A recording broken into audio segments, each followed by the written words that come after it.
It was a dark and stormy night when Sarah and her husband, Mark, arrived at the Grandview Hotel, a decaying Victorian-era relic situated on the outskirts of a quiet, forgotten town.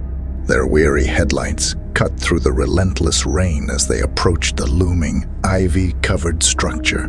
Grandview Hotel had long been rumored to harbor an array of ghostly residents. But Sarah, a fervent believer in the paranormal, was drawn to one particular legend: the infamous room 333. It was said that the spirits of past guests, their lives tragically cut short within the hotel's walls, still wandered that room, unable to find peace. As they entered the lobby, the flickering candles and cobweb-covered chandeliers added to the eerie ambiance. The receptionist, an elderly woman with hollow eyes, handed them a tarnished brass key bearing the room number 333 etched onto it. Sarah felt a strange mixture of excitement and trepidation as she clutched the key. The couple made their way up to the top floor, an area accessible only by a narrow, winding staircase that seemed to creak and groan with every step. The hallway leading to room 333 was adorned with vintage portraits, their eyes following the couple's every move, almost as if they were silently judging their choice. Upon entering the room, Sarah couldn't help but feel an immediate sense of unease. The air inside was unnaturally cold, and the room seemed to be holding its breath. Mark dismissed it as an old building's quirk, and he began turning on the antique lamps that lined the room. Their soft glow cast eerie, dancing shadows on the faded wallpaper. The couple settled in for the night, with Sarah eagerly setting up her digital recorder on the nightstand, hoping to capture any ghostly sounds. As the hours passed, the clock ticking louder in the silence, strange things began to happen. A faint whispering filled the room, like distant voices carried on the wind. Sarah's recorder picked up unintelligible murmurs that sent shivers down her spine. Mark, growing increasingly uneasy, insisted it was just the wind, but Sarah couldn't shake the feeling that something more sinister was at play. As the night deepened, the room's temperature plummeted further. Sarah could see her breath in the air. Then came the tapping, soft at first, like fingernails against glass, but growing louder and more insistent with each passing moment. Mark checked the windows, but they were securely shut, and there was no storm outside. Suddenly, the antique dresser began to shake violently, and the lamps flickered erratically. Mark, his face drained of color, shouted, "Enough," and made for the doorknob. And when he reached for the doorknob, it wouldn't turn. Panic set in as they realized they were trapped.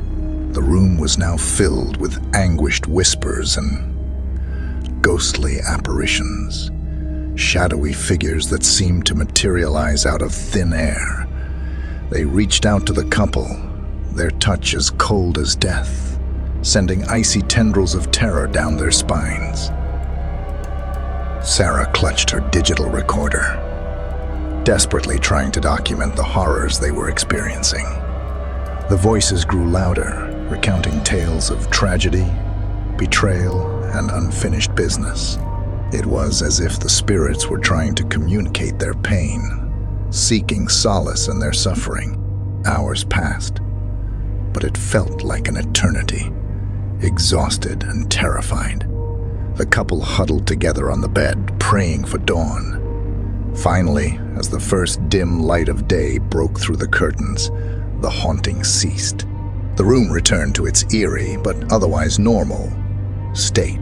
Mark and Sarah, shaken to their core, rushed out of room 333.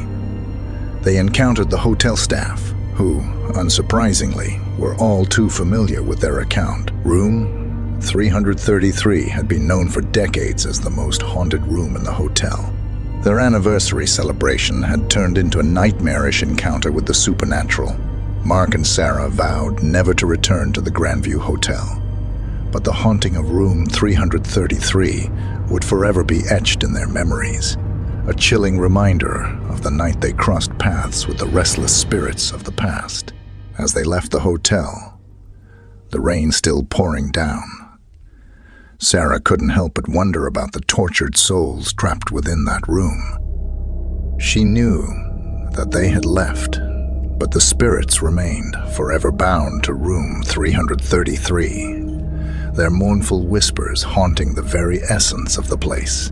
The legend of room 333 would continue to draw curious souls, seeking the thrill of the paranormal, and the hotel would stand as a sentinel to the mysteries of the past, where the living and the dead converged, if only for one stormy night each year.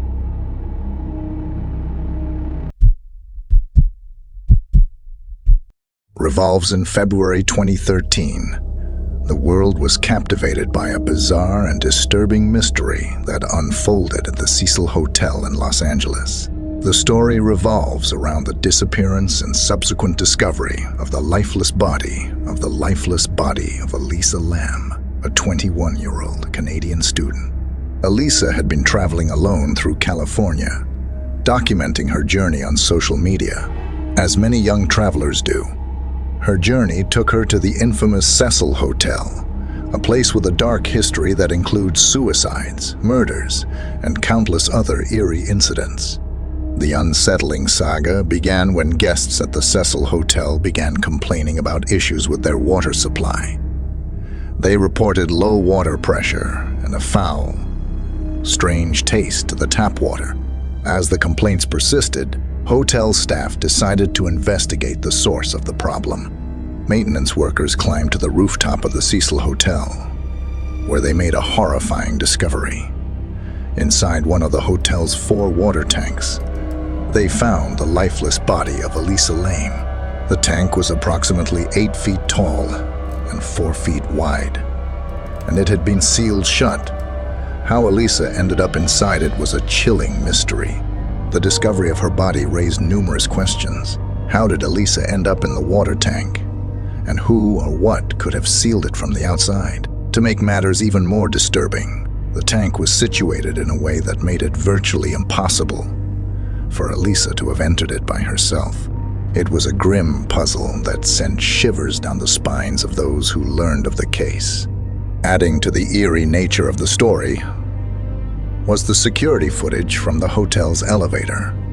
In the days leading up to her disappearance, Elisa had been captured on camera behaving in an erratic and unsettling manner. In the footage, she can be seen entering and exiting the elevator repeatedly. She presses multiple buttons, seemingly at random, and engages in strange hand gestures as if she's communicating with someone who isn't there. At one point, she appears to be hiding in the corner of the elevator, as if she's terrified of something or someone. This footage, widely circulated on the internet, fueled speculation and conspiracy theories. Some suggested that Elisa was under the influence of drugs or suffering from a mental health crisis. Others believed that the Cecil Hotel was haunted and that Elisa had encountered something supernatural. The dark history of the hotel, including notorious guests like Richard Ramirez, the Night Stalker, only added to the sense of foreboding surrounding the case. Despite extensive investigations by law enforcement, forensic experts, and amateur sleuths on the internet, Elisa Lam's death remains officially unexplained. The autopsy report could not determine a cause of death, leaving the case shrouded in mystery and intrigue. The disappearance and death of Elisa Lam continue to haunt those who have delved into its disturbing details. It serves as a chilling reminder that sometimes real-life mysteries are far more unsettling than anything fiction can conjure. To this day, the Cecil Hotel and the enigmatic case of Elisa Lam remain etched in the annals of true horror, awaiting a resolution that may never come. In the heart of a small, forgotten town, nestled deep within a dense, ancient forest, there lay a dark secret that would haunt the very soul of anyone who dared to discover it. The town of Silent Brook had earned its name, not for its tranquility, but for the unnerving silence that gripped it each night.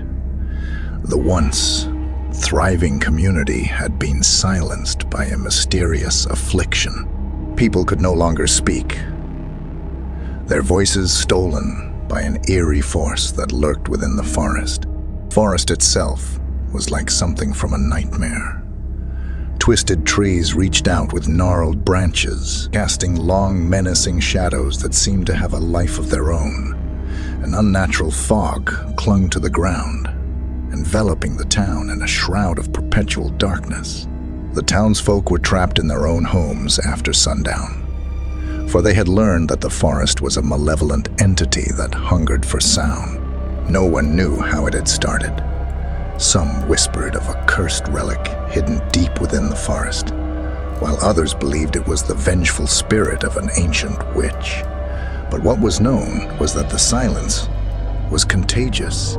It crept upon the town like a sinister plague, rendering them mute, and it spread further with every passing day. In the dead of night, faint, ghostly whispers could be heard emanating from the depths of the forest. Those who ventured too close could see shadows that danced and writhed, as if alive, and the chill in the air seemed to seep into their very bones.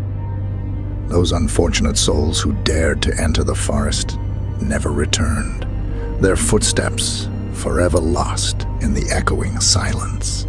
As the silence tightened its grip on Silent Brook, fear and paranoia grew. Families communicated through written words, eyes filled with desperation. Children born into this stifling silence grew up without knowing the joy of laughter or the warmth of their parents' voices.